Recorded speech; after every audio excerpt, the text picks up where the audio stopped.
Halo guys, balik lagi di channel Menggagas bareng gue Ariel. Di kesempatan kali ini kita bakalan ngebahas terkait dengan kasus yang sedang viral, yaitu penganiayaan karyawan oleh anak bos toko roti di Cakung, Jakarta Timur.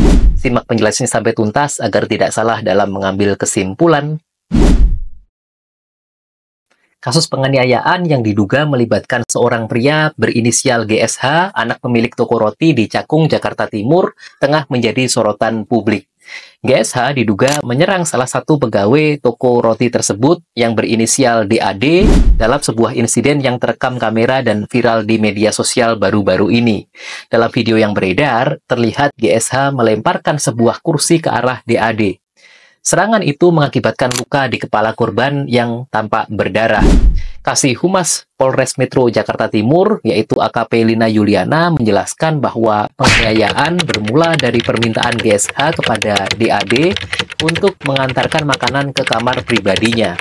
Namun, korban menolak karena tugas tersebut dinilai tidak termasuk dalam pekerjaannya. Penolakan tersebut memicu amarah dari si GSH yang kemudian melempar kursi ke arah DAD. Tak hanya itu, GSH juga mencaci DAD dan teman-temannya serta menuduh DAD sebagai orang miskin yang tidak akan mampu melaporkan penganiayaan tersebut. Kapolres Metro Jakarta Timur, Kombes Nicholas Ari Lilipali, mengatakan penyidik telah menjadwalkan pemeriksaan lanjutan kepada GSH. Rupanya, GSH bersama keluarga mengasingkan diri ke Hotel Anugrah di Sukabumi usai kasusnya viral di media sosial. Penyidik kemudian berangkat ke Sukabumi pada 16 Desember dini hari, yang mana penjemputan terlapor ini sendiri di Hotel Anugrah ya, Sukabumi, itu juga atas permintaan dari pihak keluarga. Lantas, bagaimana analisis hukum dari kasus ini dan benarkah orang kaya bisa kebal hukum?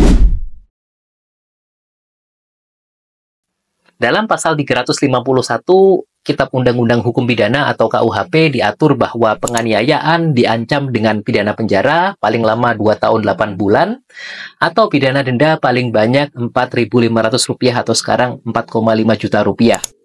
Kemudian, jika perbuatan mengakibatkan luka-luka berat, yang bersalah atau si penganiaya diancam dengan pidana penjara paling lama 5 tahun. Artinya, penganiayaan yang tidak mengakibatkan luka berat, pidana penjaranya paling lama 2 tahun 8 bulan atau dendanya 4,5 juta rupiah. Dan kalau penganiayaannya mengakibatkan luka berat, pidana penjaranya paling lama 5 tahun. Jika mengacu pada pasal 90 Kitab Undang-Undang Hukum Pidana atau KUHP, suatu penganiayaan baru bisa dikategorikan mengakibatkan luka berat jika memenuhi kriteria dari salah satu kriteria tersebut yang akan saya sebutkan. Yang pertama, yaitu korbannya jatuh sakit atau mendapat luka yang tidak akan memberi harapan akan sembuh sama sekali, atau yang menimbulkan bahaya maut. Kemudian yang kedua, jika korbannya tidak mampu terus-menerus untuk menjalankan tugas jabatan atau pekerjaan pencariannya. Artinya, dia biasanya kerja melakukan suatu pekerjaan karena setelah dianiaya itu dia tidak bisa lagi meneruskan atau menjalankan pekerjaannya tersebut. Kemudian yang ketiga, kehilangan salah satu panca indera. Yang keempat, mendapatkan cacat berat. Yang kelima, menderita sakit lumpuh. Yang keenam, terganggu daya pikir selama 4 minggu atau lebih. Dalam hal ini bisa berupa gagal otak, kemudian kaitannya dengan amnesia, kehilangan ingatan, dan sebagainya selama 4 minggu atau lebih. Kemudian yang terakhir, korbannya mengalami keguguran atau matinya kandungan seorang perempuan. Jadi seorang bumil, ibu hamil yang mengalami penganiayaan, kemudian mengalami keguguran, maka ini termasuk sebagai luka berat yang bisa dikenakan penganiayaan yang mengakibatkan luka berat. Jika tidak terjadi hal-hal tersebut, maka kemungkinan besar pelaku dijerat dengan penganiayaan yang tidak mengakibatkan luka berat, yaitu di pasal 351 ayat 1 KUHP dengan pidana penjara paling lama 2 tahun 8 bulan atau denda 4,5 juta rupiah. Tapi tentu dalam kasus ini nanti berat atau tidaknya tergantung pada proses di pengadilan seperti apa ya.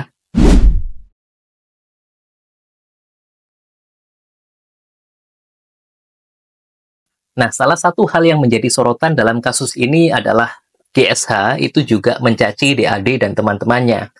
Orang miskin kayak lu mana bisa laporin gue ke polisi? Gue ini kebal hukum. Menarik pernyataan tersebut karena ungkapan bahwa hukum tajam ke bawah tapi tumpul ke atas sepertinya sudah familiar di telinga kita semua. Saya yakin seperti itu.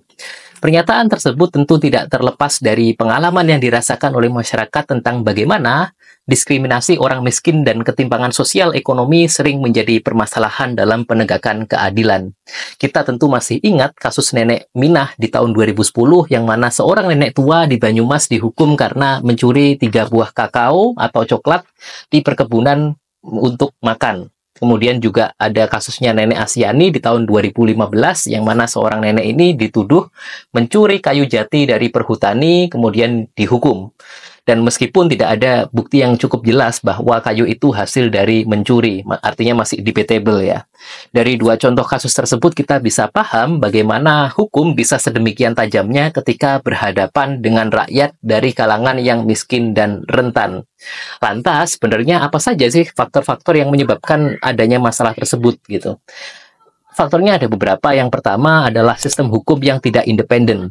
Intervensi dari kekuasaan mengakibatkan penegakan hukum seringkali tunduk pada kepentingan politik atau ekonomi. Lembaga penegak hukum tidak sepenuhnya independen sehingga mudah ditekan oleh pihak-pihak yang berkepentingan. Kemudian juga ada kelemahan regulasi dan prosedur yang mana celah dalam peraturan hukum itu seringkali memang dimanfaatkan oleh individu atau kelompok yang memiliki pengetahuan dan sumber daya yang lebih baik.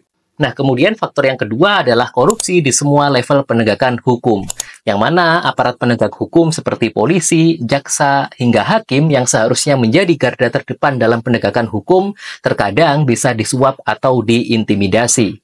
Kemudian juga sistem administrasi hukumnya yang mana biaya yang besar dan proses yang panjang dalam proses hukum itu kadang membuka peluang untuk praktik suap demi mempercepat atau melunakkan proses hukum menjadi hal yang kira-kira akan kita jumpai dalam kehidupan sehari-hari. Supaya cepat kita beresin, inilah berapa ininya uang pelicin ya dalam tanda kutip.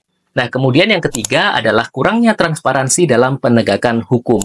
Proses hukum yang tidak terbuka seperti minimnya akses publik terhadap jalannya suatu kasus hukum itu bisa membuat kasus tersebut untuk lebih mudah dimanipulasi karena tanpa adanya pengawasan yang memadai. Kemudian juga rendahnya akuntabilitas dari aparat penegak hukum yang terlibat dalam pelanggaran jarang dihukum ya. Jadi atau diberi sanksi berat yang benar-benar berat sekali gitu. Jadi akhirnya dari siklus-siklus seperti itu menciptakan sebuah impunitas atau kekebalan hukum ya, seakan-akan ya udahlah melakukan pelanggaran toh ini juga sesuatu yang tidak terlalu beresiko, tidak terlalu berat sanksinya dan sebagainya gitu. Kemudian juga yang keempat adalah adanya kelemahan kontrol publik, yang mana ini salah satunya faktornya adalah kurangnya pendidikan hukum.